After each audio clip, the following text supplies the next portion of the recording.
University 819 DXUM. Ang oras atol kaninyo sa aluminum hydroxide magnesium hydroxide cementicone Kreml S. Hyperbilis. Bilis sa hyperacidity in as fast as 5 minutes. At oras alas 12:30.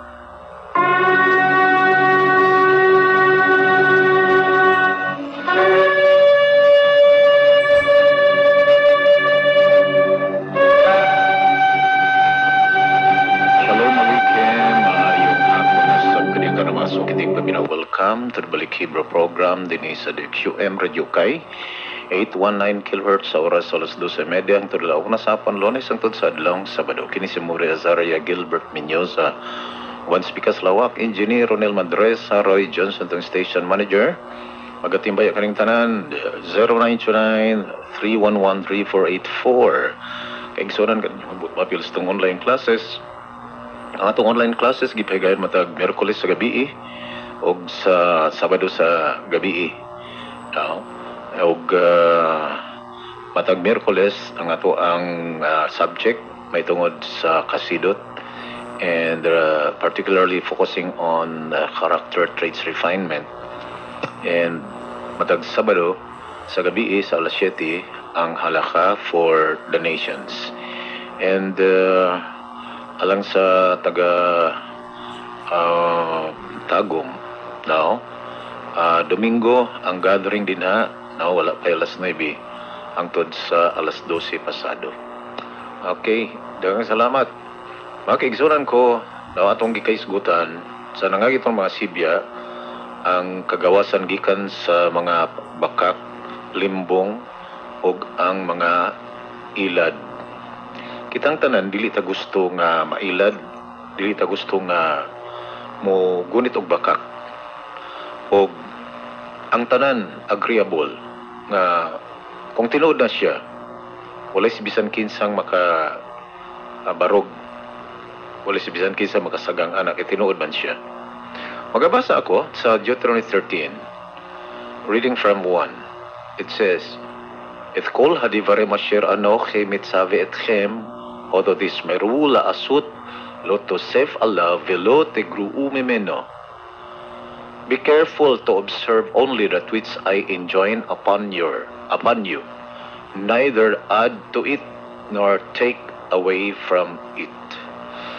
Okay?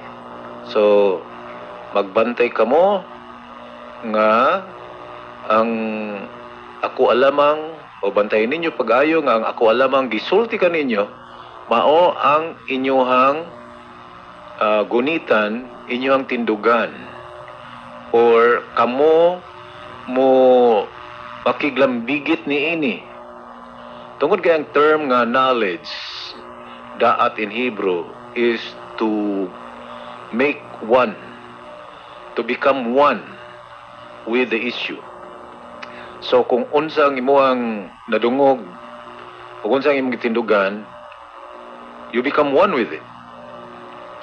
And in Hebrew it says, Kol hadavar asher anoche mitzavi etchem. Sa mga pulong akong gisugo kaninyo. Unsa ni siya nga mga pulong nga gisugo? That is the Torah. Now, the mitzvah is the Torah. O tungod yan adunay warning. Lo tosef alav velo tegrau mimeno. Lo tosef means ayaw jud ninyo og dungag-dungagi. Ayaw mo paghimo og inyoha. Now, og ayaw mo og gunit niadtong mga hinimo-himo nga dili iya sa Torah. Nor take away from it. Velo tegrau memeno. Og ayaw ninyo kuhai. Ayaw ninyo tanggali o ayaw ninyo kaltasa. So, makita nato ning dagdag bawas nga warning na siya sa Torah na bawal ang magdagdag, bawal ang magbawas. So, kung bisan man gani og buto diris Pilipinas nga diin common kay ng dagdag bawas nga linya nga mga istorya. How much more sa mga linya nga gisugo sa ato ang Creator. Bawal magdagdag, bawal magbawas. Okay? Ug sa sunod nga mga verses, makita nato kinsa ning nagadagdag, kinsa ning nagabawas. It says, Kiyakum bekervika navi o kolim kalom.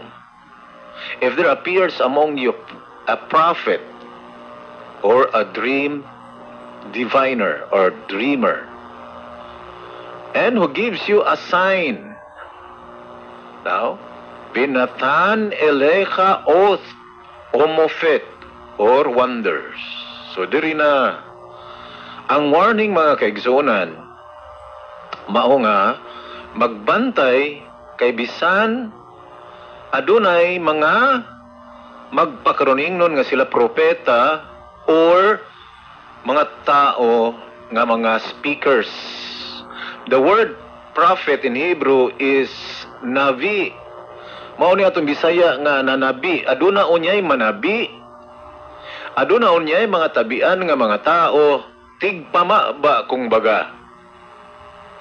Og magdadamgo mo sulti siya nga gidamgo siya, gipadamgo daw siya sa iyang Ginoo. Ug unya aron naay mga tao nga madali niya magpakita siya sign o wonders, oath o mofet.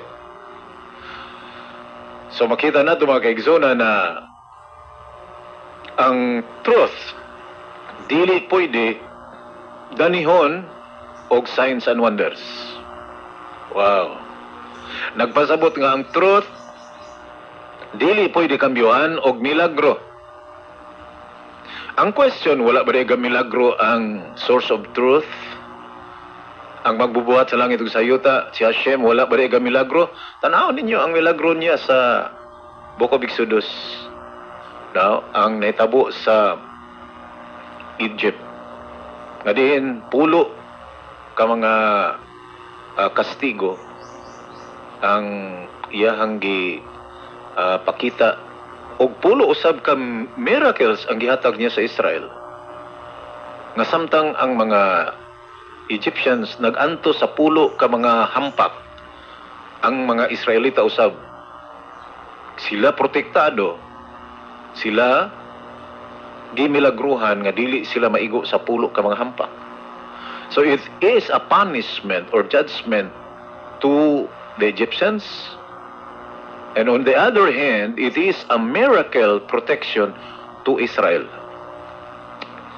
And then, in the Pirkei Avot, chapter 5, when they crossed the Red Sea, there were also 10 miracles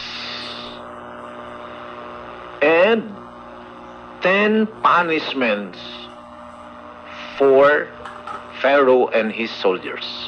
Wow. Abi na to, nabuak lang ang dagat niya, mao na to ang milagro. Gidetalye sa Pirkei Avot, no? Pulo ka milagro ang gihimo niya diha sa Red Sea. No? Taganda og sample. Ang yuta nga ilang giagian, normally humok na siya kay dagat, pero siya gahi, mura siya espalto. And it's a miracle. Next, ang tubig misaka sa taas. It is a miracle. Ano man? Ang hangin o kalayo, mao ang duha ka elements nga diin ang yang nature is to go upward. From the lowest part of the earth, ang kalayo o ang tubig, kini siya musaka padung sa taas. Whereas, ang yuta o ang tubig, kini mupababa. So it is the nature of these two elements, the earth and the water, to flow down. Ug kung ang tubig, misaka siya padulong sa taas, ug nahimo siyang covering, murag tunnel, Dili maunang mga kanang nas pelikula nga nabuwak ang dagat, yan naglakaw sila. Based sa mga verses in the book of Tehillim, book of the minor prophets, makita nato na ang tubig kini siya misaka og unya mi tabon now sa mga Israelita nga nangagi sa ilalom nga murag tunnel. Og ang dalan kini nabahin sa 12 ka dalan nga kada tribo sa Israel dunay iyahang agianan. It's a miracle.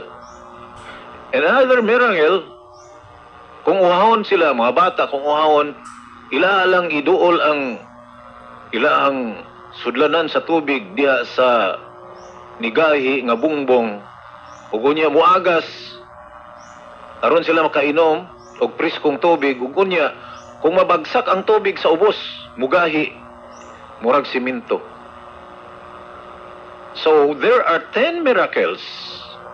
Na portion lang to siya kay dili na maka akong focus. 10 miracles ipakita ni Hashem dito sa dagat og 10 judgments iya usab nga gipakita ngadto kang Pharaoh og sa iyang mga soldiers. Then another miracle, ang mana kini mi ulan dito sa pultahan sa mga tent sa mga Israelita for 40 years. For 40 years. Ug ang tubig niaga sa bato. Ug unya ang tubig nga nilagay gikan sa bato na imong balon. Ug nikuyog-kuyog nila sulod sa ilang pag-journey sa 40 ka tuig sa wilderness. It's a miracle. Kumbaga, I need not another miracle just to convince me or persuade me who is the true creator of the universe. Wala ko na kinahanglan og lain pang prueba sa milagro. Aron ko kumbensihon nga kanang ilang Ginoo mao ang tinuod. I need not a miracle. Except this written, proven, and credible miracles happened in the time of the Exodus and the wilderness journey. So, ang verse sa Deuteronomy 13 nga kung aduna may mo tungha nga mga propeta matigpamaba kumbaga, no? Kanang moingon nga giingnan ko sa Ginoo, the Lord spoke to me, kanang mga tao nga may ana. Propeta na sila. Basta mingon na ganina sila. Ang ilang but pasabot, sila ang tigpamaba. And that's why the word prophet is nabi. Sila ang nanabi. Ugonya, kolem kalom. That means dreamer of dreams. Dili ba imong madungog ni? Ako gadamgo ko. Mao ni akong damgo. Mao ni ang Ginoo. Mao ni kaigsunan. No? Nasulat naman yun ni siya nga manungha ning magklaseng mga tao. Mga tao nga tigpamaba, nanabi, ugon niya, mga dreamer of dreams. And also, mapakita pag signs. Now, it's either trick, mura ba, o magic, nga dili jud. There is no such magic. It's only a trick. No, gitrick lang ang tao. And then wonders. Okay, sunan. It says, saying, let us follow and worship another God. Ova haot, vihamofet, aser dever, eleka limor, nelcha akari elokim akirim. Come, let us worship Elohim Akirim. Kanang idolatry sa Hebrew, pag-worship of other gods, nga gitawag na siya Abudasara. Kung imong tan-awon ang linya, kasagaran sa warning sa Torah, gitawag na siya Elohim Akirim. For example, Exodus 20 verse 2, Lo yiyilecha Elohim Akirim. Unsa nang Elohim Akirim? Elohim, usa ka generic term sa somebody nga gisip nilang gamhanan, kusgan, ug maoy manghuhusga. And then Achirim, that means it does not belong to Israel. It does not belong to what the Torah said. Dili siya mao ang gisulti sa Torah. O dili siya mao ang naghimo sa langit ug sa yuta. Dili siya mao ang naghimo kay Adam. Dili siya mao ang nagpadala og baha sa time ni Noah. Pangutana daw mo kanang mga Ginoong ginasimba ng mga religions. Siya ba ang nagpadala og baha sa time ni Noah? Dili siya mao ang nag-save kay Noah. Dili siya mao ang nag-covenant kay Noah, pinaagi sa pagpakita og rainbow. Mga kaigsunan ko, kung dili siya mao, gitawag siya Elohim Achirim. O kini siya mga produkto sa mga ginasimba sa mga nations, mga kanasuran. And we are warned. Giwarningan ta.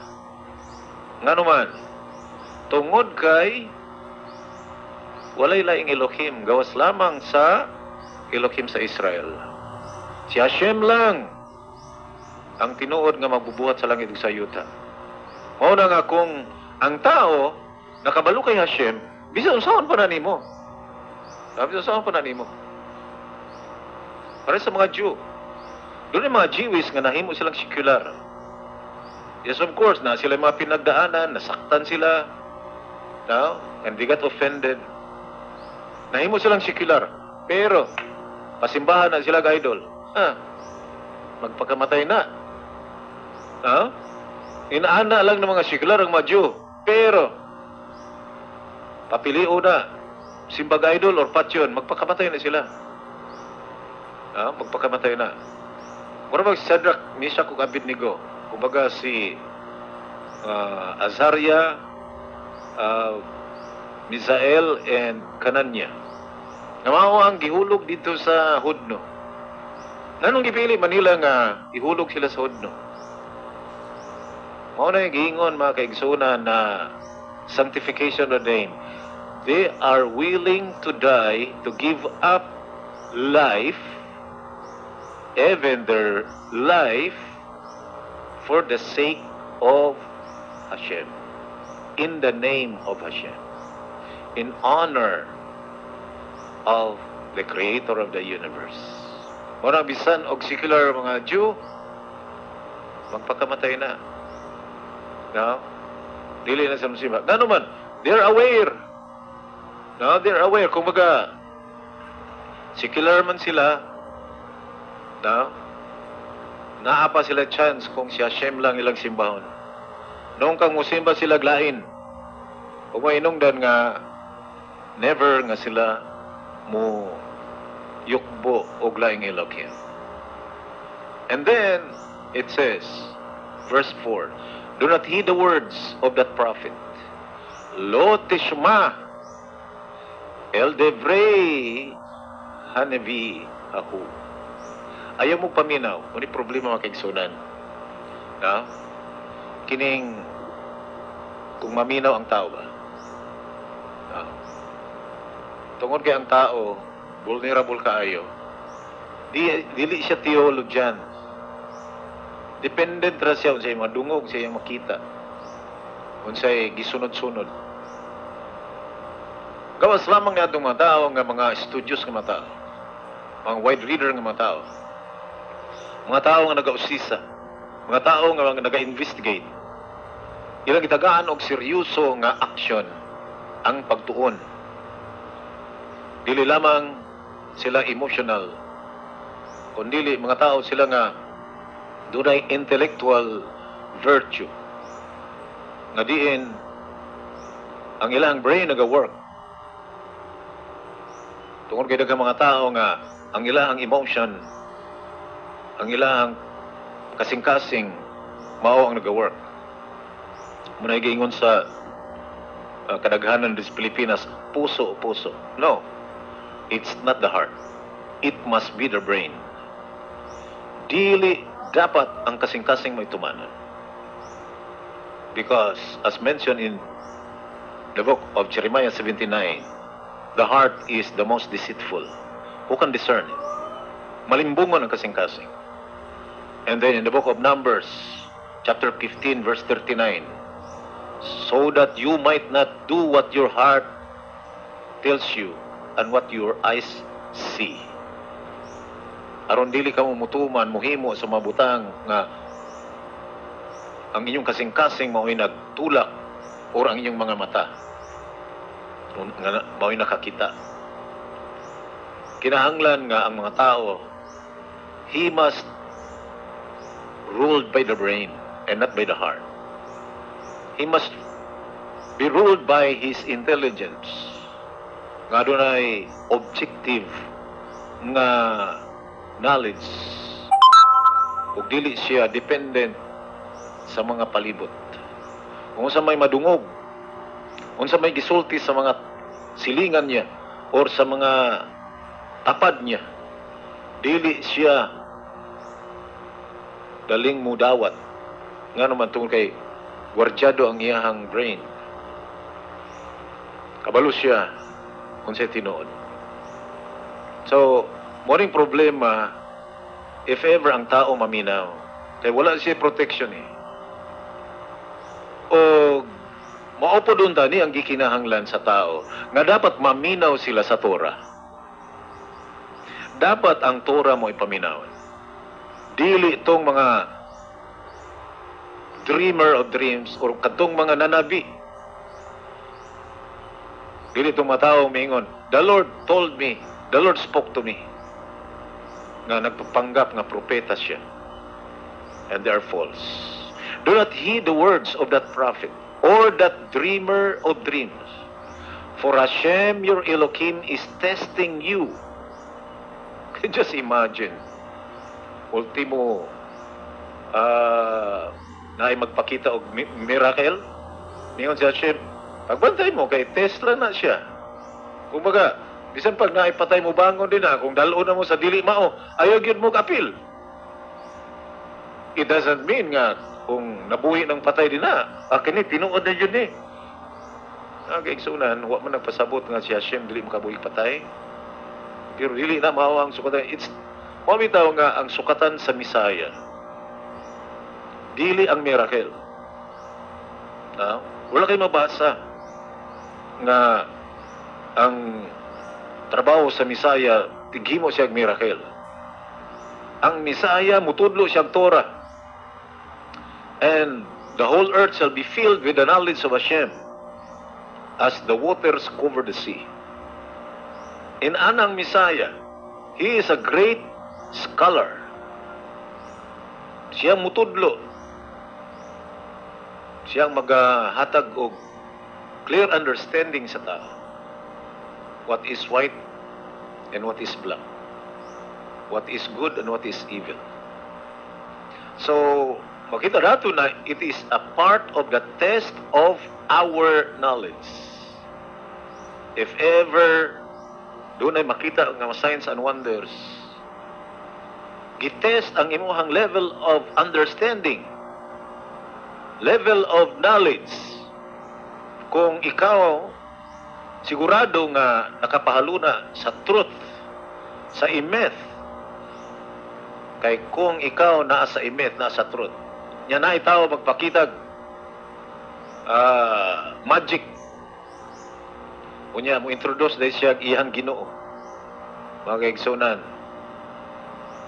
they are false.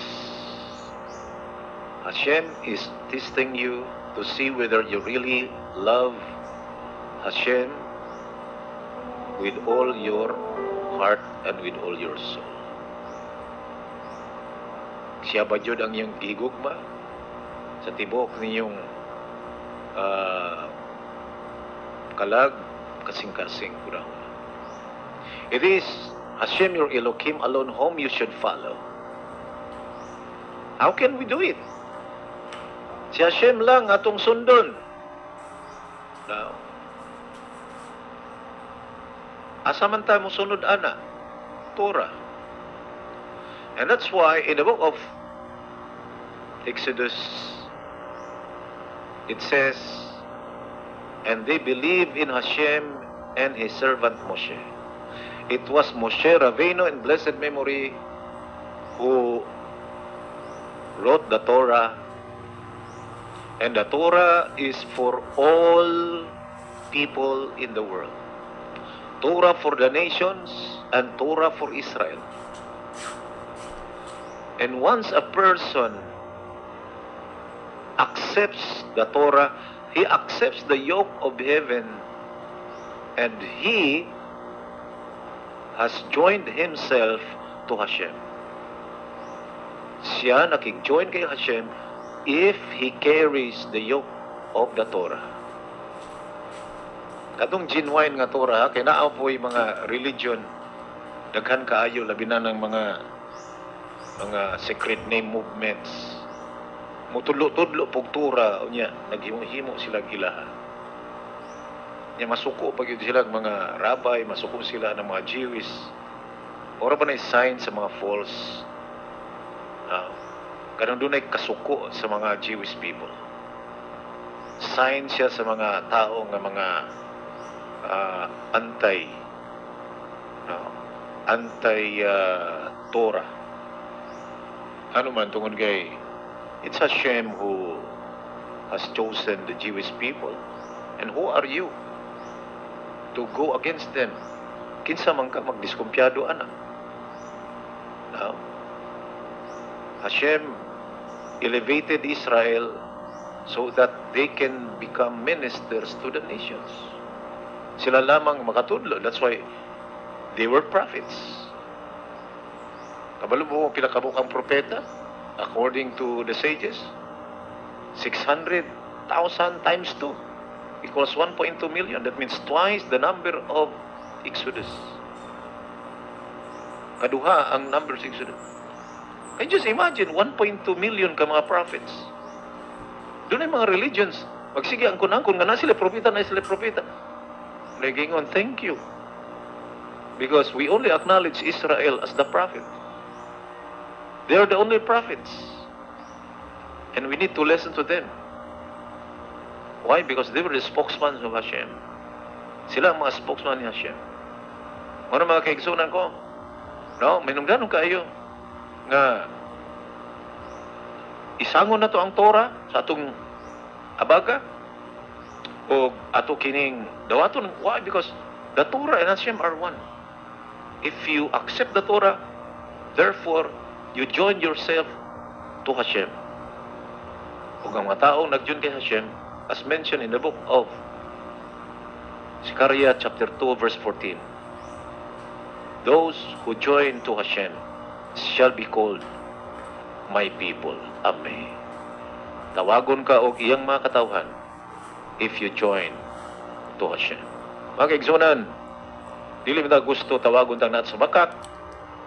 Gusto nato na ta sa tinuod. Kung sa Diyos ang tinuod, wala lang ang tinuod, tura lang. Therefore, I encourage this one. Panahon na. Balikan na to ang Torah. Pagtuon ta sa Torah, ayaw sayangi ang inyong kalag. Ayaw sayangi. Nga naman, tungod kay seryoso na siya nga issue. Walang nagtay oras mga kaigsunan sa ngalan sa tuang partners Pikasalawak Engineer Ronald Mandresa, Roy Johnson Station Manager, kini si Mori Azaria Gilbert Minyosa, magayang ganitanan. Shalom Aleichem, Vili Hitrao. Paminawa ang programang Balik Hebrew uban ni Brother Gilbert Minyoza.